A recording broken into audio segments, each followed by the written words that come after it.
हाफिज सनाबुली साहब की भी वीडियो अल्हम्दुलिल्लाह मुझे मिल गई है, तो हाफिज सनाबुली साहब भी तैयार हैं, मैं उनके साथ बैठने के लिए भी तैयार हूं और सिद्दीक रजा के साथ भी बैठने के लिए तैयार हूं। और अगर इससे पहले मुझे वीडियो मिल जाती तो मैं पहले ही ये रिएक्शन रिकॉर्ड करवा देता। आपने ये वीडियो रिकॉर्ड करवाई, अब मैं जवाब रिकॉर्ड करवा रहा हूं। तो जवाब मेरा ये है कि सबसे पहले हम दावे को सिलेक्ट करते हैं। जब भी किसी से डिबेट होती है तो नपे तुले अल्फाज में दावा होता है कि मेरा दावा क्या है, आपका दावा क्या है। तो मैं उम्मीद करता हूं सिद्दीक रजा साहब से कि वो अपना दावा 2 और 2 4 की तरह साफ लफ्जों में रिकॉर्ड करवाएंगे, ताकि हम बहस के दौरान उस दावे से हम दाएं बाएं ना जाएं। फिर हम ये तय कर लेंगे कि हमने उस दावे पर ऑनलाइन बात करनी है या साथ बैठ के बात करनी है। लेकिन बात चाहे ऑनलाइन हो या आमने सामने बैठ के हो, जितनी भी शर्तें हैं वो वीडियो रिकॉर्डिंग के जरिए चैनल पे अपलोड होंगी, ताकि आवाम को पता चले कि किन शर्तों पे इनकी आपस में बातचीत हो रही है। वहां बैठ के हमने मुर्गों की तरह लड़ना नहीं है जैसे पहले हो चुका है। शर्तें पहले तय होंगी, फिर हमारी आपस में चाहे ऑनलाइन मुलाकात हो या फेस टू फेस हो, वो हम बाद में तय कर लेंगे। तो सबसे पहली बात यह है कि मैं अपना दावा बता देता हूं, आपने अपना दावा बताना है। इसी दावे के गिर्द हमारी बहस घूमेगी।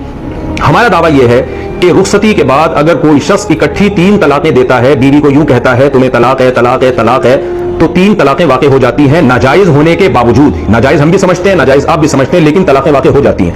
जहां तक मैं समझता हूं अहले हदीस का दावा यह है कि अगर कोई रुखसती के बाद बीवी को यूं कह दे तुम्हें तलाक है तलाक है तलाक है, तो नाजायज होने की वजह से ये तलाकें वाक़ई नहीं होती। यानी अहले हदीस का असल दावा यह है कि तलाक अगर शरीयत के खिलाफ तरीके से दी जाए तो वो वाक़ई नहीं होती, शरीयत के मुताबिक दी जाए तो वो वाक़ई होती है।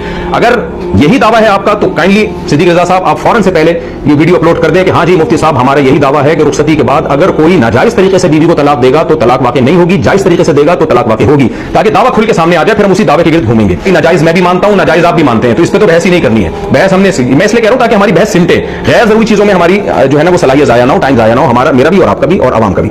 आजकल तारिक मसूद साहब दंदनाते फिरते हैं और कहते हैं कि तलाक के मसला पर कोई अहले हदीस आलिम बात करने के लिए, मुनाज़ा करने के लिए तैयार नहीं होगा। हकीकत तो यह है कि मुक़ल्लिद निरा जाहिल होता है और उसका सबूत अगर देखना चाहें तो तारिक मसूद को देख लें। दलाइल देखने के बावजूद अंधे मुक़ल्लिद और ब्लाइंड सपोर्टर हैं। ये जो रिवायत मैंने आपके सामने पेश की है, ये सुनन नसई किताब तलाक 3435 है। ताऊस से रिवायत है कि अबू सहबा ने अब्दुल्लाह बिन अब्बास रज़ियल्लाहु अन्हु के पास आकर कहा, ए इब्न अब्बास, क्या आप नहीं जानते कि रसूलुल्लाह सल्लल्लाहु अलैहि वसल्लम के अहद मुबारक में अबू बकर सिद्दीक रज़ियल्लाहु अन्हु के ज़माने में और उमर फारूक रज़ियल्लाहु अन्हु के शुरू अहद खिलाफत में 3 तलाक़ें एक मजलिस की एक ही मानी जाती थीं। तो अब्दुल्लाह बिन अब्बास रज़ियल्लाहु अन्हुमा ने कहा, जी हां जी हां।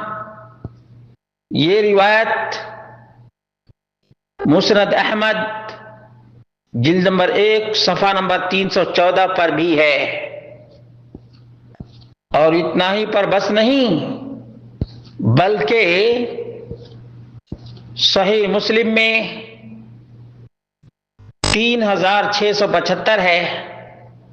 अलम यकुन तलाक़ु सलास अला अहद रसूलिल्लाह सल्लल्लाहु अलैहि वसल्लम व अबी बकरिन वाहिदतन फ़क़ाल क़द कान ज़ालिक फ़लम्मा कान फ़ी अहद उमर तताबअ अन्नास फ़ी तलाक़ फ़अजाज़हु अलैहिम।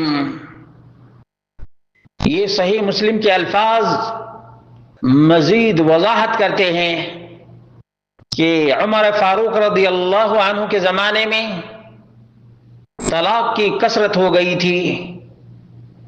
तो उमर फारूक रज़ियल्लाहु अन्हु ने एक ताज़ीरी सजा के तौर पर 3 तलाक को 3 शुमार कर दिया। सही मुस्लिम 3673 है। كان الطلاق على عهد رسول الله صلى الله عليه وسلم وأبي بكر وسنتين من خلافة عمر، فطلاق الثلاث واحدة. فقال عمر بن الخطاب: إن الناس قد استعجلوا في أمر قد كانت لهم فيه أنات فلو أمضيناه عليهم فأمضاه عليهم.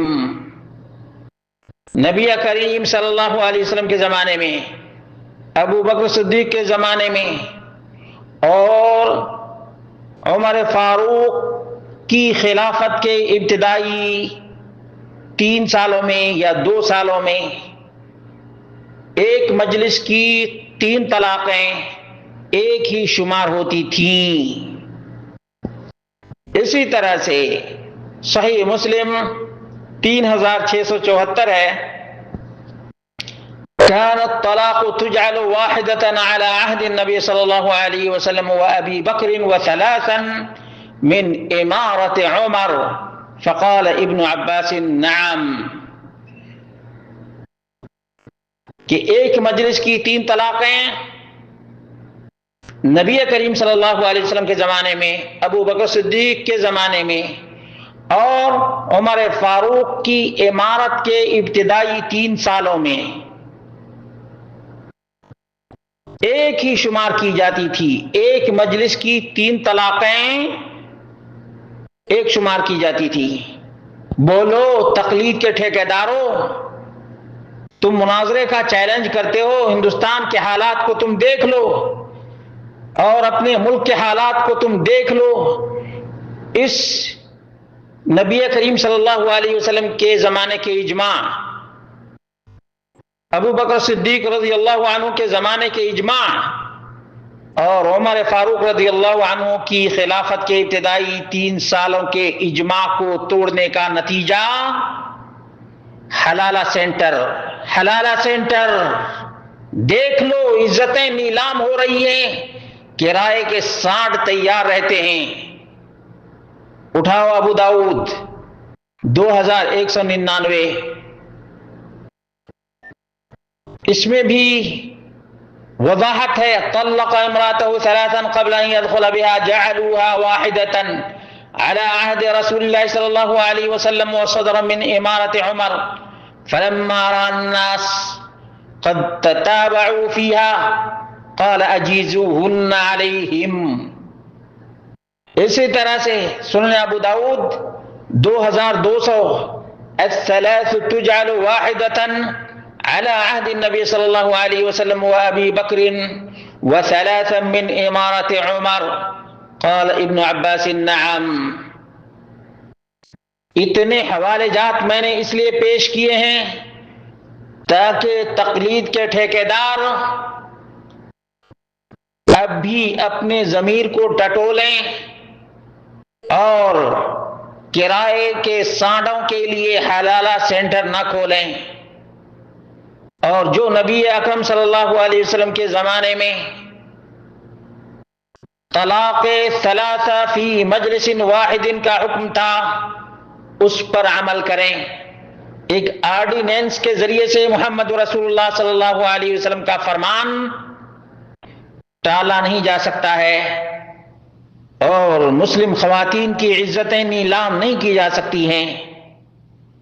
یہ وقتی اور ٹیمپروری آرڈیننس تھا عمر فاروق کا. عمر فاروق رضی اللہ عنہ بھی کہا کرتے تھے کہ جو نبی اکرم صلی اللہ علیہ وسلم نے کیا ہے ہم بھی وہی کریں گے. اسی لیے ایک روایت کے مطابق عمر فاروق نے آخری عمر میں رجوع کر لیا تھا اور ایک مجلس کی 3 طلاقوں کو ایک ہی شمار کیا کرتے تھے. اس لیے تقلید کے ٹھیکیداروں، اللہ رب العالمین سے ڈرو اور مناظرے کا چیلنج کرتے ہو تو آ جاؤ، تمہارے چینل ہوں، ہم بھی حاضر ہوتے ہیں اور دیکھتے ہیں کہ کتنا دم خم ہے.